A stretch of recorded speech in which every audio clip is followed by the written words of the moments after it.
Thanks for staying on. Our reporting continues now. The Fair Trade Independent Tobacco Association has questioned the timing and the framing of the British American Tobacco South Africa's decision to close its Heidelberg manufacturing facility by the end of 2026. The company has cited the impact of illicit trade as the reason behind its move that will result in job losses.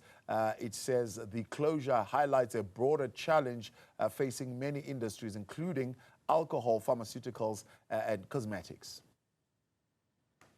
Well, we're joined now by Cosatu's Matthew Parks to give us his reaction to this. Matthew, good to have you, and thank you very much for your time. BAT arguing that excise taxes significantly are impacting the tobacco industry and their business as well, saying with the high tax rate, this is forcing legitimate manufacturers to scale back. What's your view?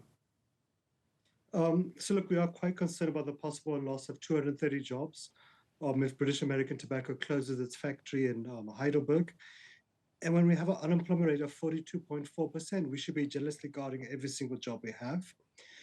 I think from our side, the legally compliant tobacco industry, apologies, is under severe threat. We've seen in the last 5 years that the growth of the illicit trade, people who smuggle cigarettes into the country, people who produce cigarettes illegally in the country, and people who sell all these products without complying with the tax laws of the country, the sin tax regime.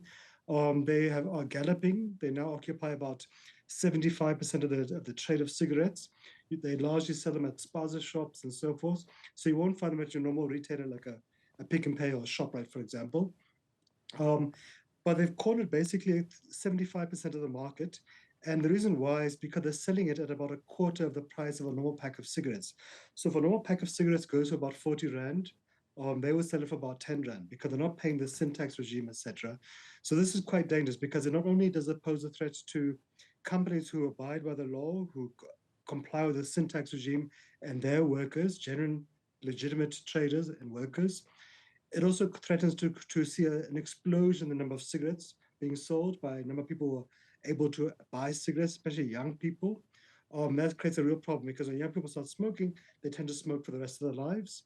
It's going to threaten to collapse the sin tax regime, which is already a severe strain because of evasion, and that denies the state money needed to provide for public health care, to treat people, for example, who've got lung cancer because they've smoked for so long. It really does pose quite a serious crisis. And we've really seen exploding. So I think for us, the issue is not the sin tax regime. That is a correct intervention by government to curb the amount of smoking, etc. The issue is to deal with illicit traders, because if we don't deal with it, we will see the collapse of legal companies, we'll see the collapse of the sin tax regime, and we'll see more people smoking. And for us, that is a disaster we just simply can't afford to allow it to continue. So you're saying the new tobacco legislation that's before Parliament is not the problem? No. So the tobacco bill couldn't be before Parliament. It would only pass by Parliament, let's say by end of next year, come into effect the following year. So that's 3 years down the road. The crisis we've had here, we've had this crisis even before COVID. You could see even before COVID that spaza shops, etc., were selling cigarettes or loose cigarettes for a quarter of the price of the normal thing. And obviously, when people are struggling to afford the normal goods of life, cost of living, etc., they will go for a product which is a quarter of the price. So that's been a problem there. It gathered pace during COVID with good intentions, but with hindsight, we made a mistake to ban tobacco sales because that really forced compliant traders who would sell through a ShopRite, a Pick n Pay, etc. People now went to spaza shops and they bought it, and that really closed the market. So that's the crisis. The tobacco bill before Parliament has some good things.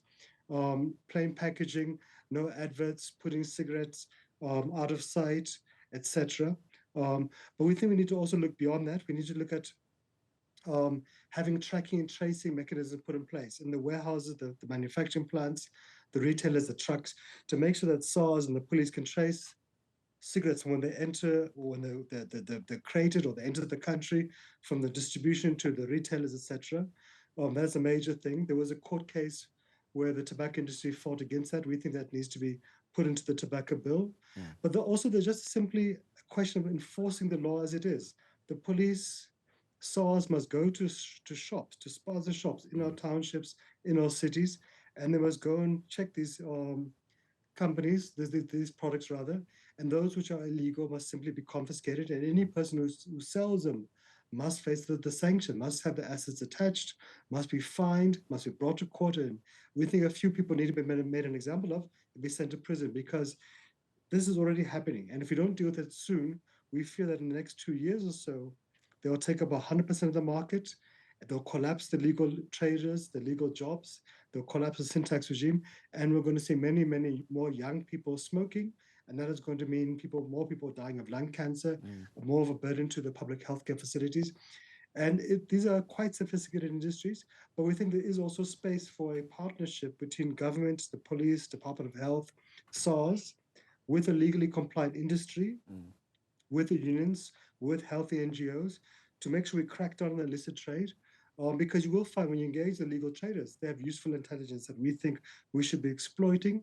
But all of us have the same interest together here, to minimize smoking, to protect the law, to protect legal jobs, protect legally compliant companies, and to protect the syntax, the health regime as well. We're talking about legally compliant companies. What about the allegations of complicity? The very same companies who say, well, we are suffering because of illicit trade, but they're actually alleged to be involved in that alleged activity. No, we believe that 100%. We believe there is a lot of hanky-panky going on here, to put it politely. We believe that some companies and individuals within the companies have their hands in both cookie jars. They have their hands in the legally compliant trade, and also they have their hands, whether by profit or by survival, in the illicit trade. And so that's why for us it's quite critical that the tobacco bill empowers SARS and the police to have track and trace of all tobacco products, including vaping and other products. That they have CCTV cameras 24/7, including personnel at all the factories, all the warehouses, the depots, the trucks, etc. If you don't deal with that, then the laws are just simply going to be a nice piece of English, which is not enforced. And the consequence is going to be legal jobs, legal companies, taxes due to the state to fund healthcare. And of course, we're going to see more young people smoking, which is something which we can't afford. So I think for us, you're right, there is a lot of complicity by legal traders. These are not angels by any sense of the imagination, but we think there is a need to have a carrot and a stick approach. Reward those who abide by the law, and use a stick to beat the daylights out of those who don't abide by the law. So, I mean, we've got these anti-illicit trade initiatives in place. I mean, maybe the question is to how well do they work? Track and trace, government corporations, and what you're doing also right now, public advocacy, all going. Is there more that we need to add? So there's much more we need to do. Track and trace right now is not there. I mean, you do have a barcode on the tobacco cigarette boxes, but I think we need a much more sophisticated regime, which basically has a monitoring of the entire value chain, from the tobacco farms to the manufacturing plants, the packaging, the transport, the depots to the retailers. We need to have a complete CCTV, or so to speak, monitoring of the entire chain. We don't have that right now. There is a need to simply enforce, to do inspections, go door to door, to our spaza shops, to the corner shops, to the hawkers on the street. And if you can't provide proof that this is a legally compliant cigarette package, and we know the brands, the cigarette packages which are illegal are well known. They've got funny names and so forth, and those should just simply be confiscated and destroyed. And again, if you make a few examples out of a few people, if you take one spaza shop owner and send him to prison for 3 months, you give him 100,000 rand fine, I think that spaza shop owner is going to think twice again about doing this. But if we don't do it, if we allow people to circumvent the law, then why should we be surprised when the entire regime collapses? If you go to Cape Town, you go to Plain Street across Parliament where laws are passed, you'll find illicit cigarettes being sold within 100 meters of Parliament. And there is also must be, we need to also utilize state security as well, because often these tobacco companies have got deep pockets. These are very, very wealthy individuals who are not afraid to dispense money.